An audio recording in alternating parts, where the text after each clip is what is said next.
Olá, turminha! Agora é hora de ciências, tá? E hoje nós vamos utilizar o nosso livro 8, tá? E vamos abri-lo na página 102, tá? Ó, presta bastante atenção, ó. 102. Achou a página? Vamos começar, né? Olha só. A gente sabe que existem muitos animais, né? Muitos animais diferentes, tá? No nosso planeta, animais pequenos, grandes, tá? Os que vivem na água, outros vivem cavando túneis na terra, alguns muito coloridos, outros nem tanto. E é impossível relacionar tantas características diferentes, né?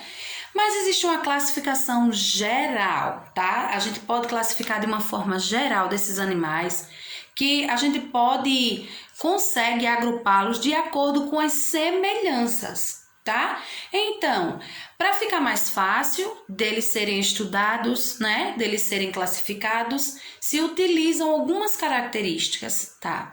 Então, hoje nós vamos falar sobre os animais vertebrados e os animais invertebrados. Mas o que será isso, tia?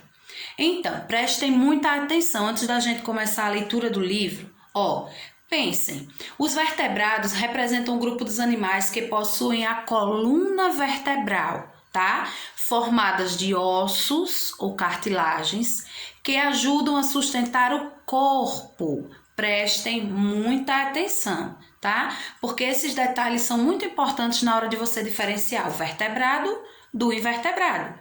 E aí o livro diz assim: podemos classificar os animais em dois grandes grupos, vertebrados e invertebrados. Os animais vertebrados são aqueles que possuem um esqueleto interno formado por ossos e cartilagens. Olha só, esqueleto interno, ossos e cartilagem. Estamos falando dos vertebrados, tá?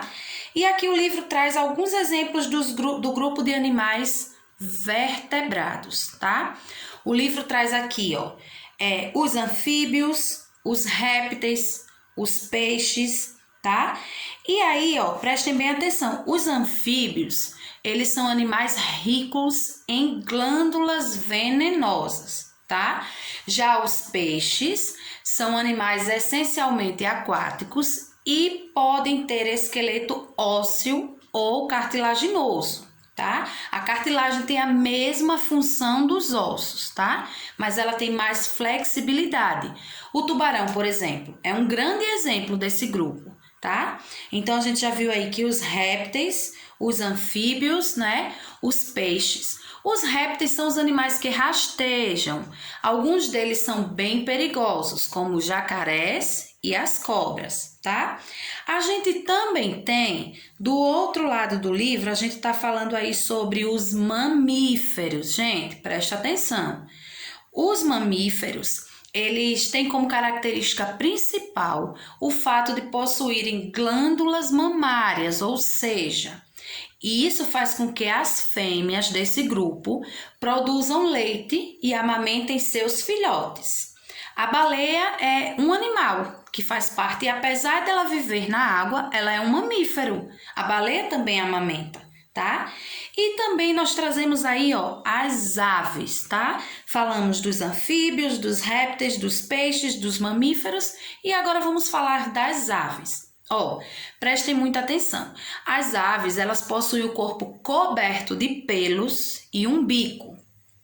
Ó, fazendo com que tenham características bem distintas dos demais grupos. Recapitulando, as aves possuem o corpo coberto por penas, a tia falou pelos, não foi?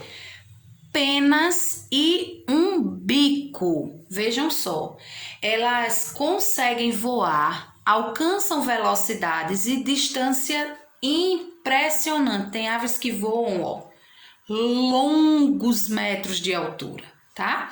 Como exemplo das aves que voam, nós temos as cegonhas, né? O pombo, vocês estão cansados de ver. A gente já viu várias vezes os pombos, né? Quando eles vão nos visitar na nossa escola, a gente sempre via um pombo voando aqui, um pombo voando ali. E eles fazem parte do grupo das aves, tá? A galinha e o avestruz, por exemplo, são exemplos de aves que não voam, tá? Então, existem as aves que voam e as aves que não voam. Entenderam, né? Então, agora, tá? A gente vai falar sobre... E agora nós vamos falar sobre os animais invertebrados, tá? Os animais invertebrados, eles são aqueles animais que não possuem o esqueleto como sustentação do seu corpo, tá? Aqui no livro está dizendo assim: os animais invertebrados, por sua vez, não possuem esqueleto formado por ossos. Veja alguns exemplos de animais, de grupos de animais invertebrados. E aí nós começamos aqui no livro com os anelídeos, ou seja, que animais são esses?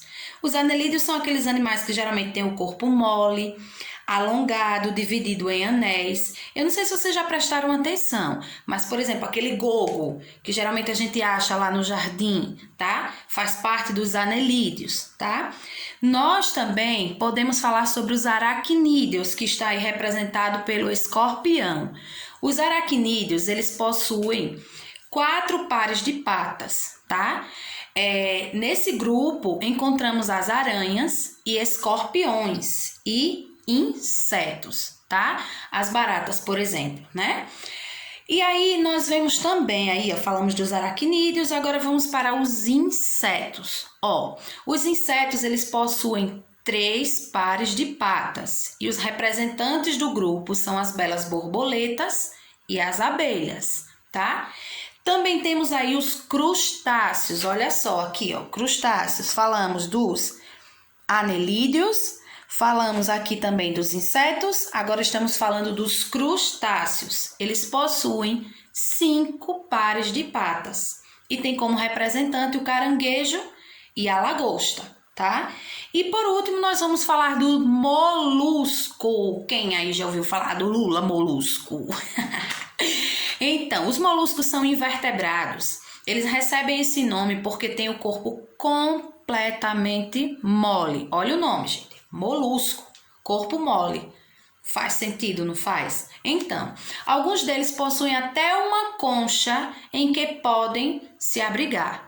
Mas o corpo é realmente mole, tá? E a gente vê aí, né, um caramujo, né, que é um exemplo, tá? Que tem o corpo todo mole e tem até uma concha que eles se abrigam dentro. Turma, muito fácil, não é? Vertebrado, possui coluna vertebral, um esqueleto que sustenta o corpo. Invertebrado, não possui o esqueleto como forma de sustentação, né? Recapitulando o livro, os animais invertebrados, por sua vez, não possuem o esqueleto formado por ossos. Fácil, não é, turma? Muito fácil. Então, vou deixar aqui para vocês as páginas da tarefa para casa, tá? Para vocês fazerem. Eu sei que vocês aprenderam bastante. E eu vou deixar a página 104, tá? 105 e a página 106, que estão muito fáceis. Muito fáceis. Vocês vão gostar bastante, certo? Então, um beijão e até a nossa próxima aula. Tchau! Olá, turminha! Agora é hora de geografia, tá? E hoje nós vamos falar sobre as características urbanas, tá? Vamos usar o livro 8 e vamos abri-lo aí, ó, na página 134. Vamos começar? Então, a paisagem urbana, grave esse nome, tá? Urbana, é constituída de elementos típicos das cidades, ó. Urbana, cidade, ambiente urbano, ambiente de cidade. São espaços de convivência como praças, ruas, avenidas, parques e demais construções como bibliotecas, lojas comerciais, escolas e hospitais. E para esse exemplo, nós trouxemos aqui, ó, o livro apresenta aqui a Praça da Liberdade em Belo Horizonte, lá em Minas Gerais. Tá? Então vejam só, geralmente o ambiente urbano é o ambiente que mais sofreu influência da ação humana. Por quê? Porque o homem foi construindo, foi adaptando e foi deixando a sua marca em todo esse território urbano. E agora nós vamos lá para a página 139, tá? E vamos fazer uma atividade legal para praticar o que a gente acabou de aprender. Reconhecendo as atividades da paisagem rural e urbana, porque nós aprendemos que a paisagem urbana remete às cidades, não é? E a paisagem rural remete ao campo, tá? Então, vamos ligar as paisagens às suas atividades correspondentes e depois responder as questões, tá? Primeiro nós temos aí paisagem rural. Então, o que está ligado à paisagem rural? O guarda de trânsito ou o agricultor? O agricultor. Então, a gente vai fazer a ligação entre a paisagem rural e a imagem do agricultor, tá? Depois nós temos paisagem urbana. Nós vamos fazer a ligação da paisagem urbana ao guarda de trânsito. E aí tá perguntando, por que você ligou cada paisagem à atividade escolhida? Por quê? Porque cada imagem tem características próprias, né? Que definem que tipo de ambiente é aquele e que tipo de profissional faz parte desse ambiente, tá? Então, turminha, ó, vou deixar para vocês como tarefa a página 135 e a página 137. Não deixa de fazer a tarefa, tá bom?